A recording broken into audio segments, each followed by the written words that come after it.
Hey everybody, this is the Spectra S9. This is Spectra's portable pump, and I want to orient you a little bit about the settings and how this pump works.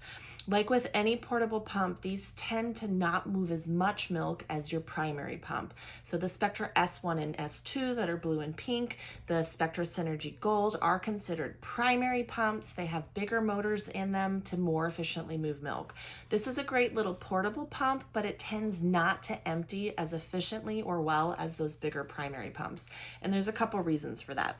So when we turn this pump on, just like all the other Spectra products, it's going to start in the expression mode. So when you turn this pump on, you want to start by hitting this wave button to stay in the stimulation mode. That's the nice light stimulation to try to trigger your milk to let down.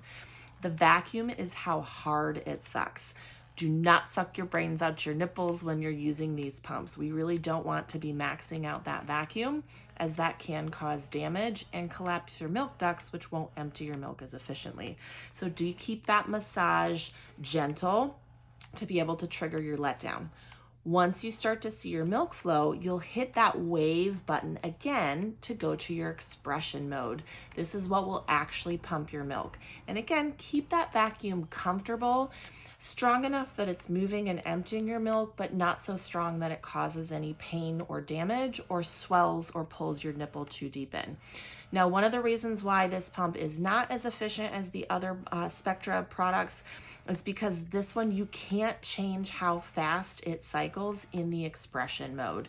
So when you're using the other primary pumps, you can change the expression to pump slower or faster. That's the cycle speed, how fast it's pumping.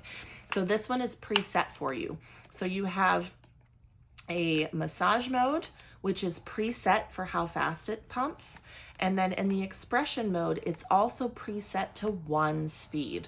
So if you happen to respond really well at this speed, you can move some pretty decent milk. But if you need it to pump faster or slower, that's not an option on this pump. Now you know.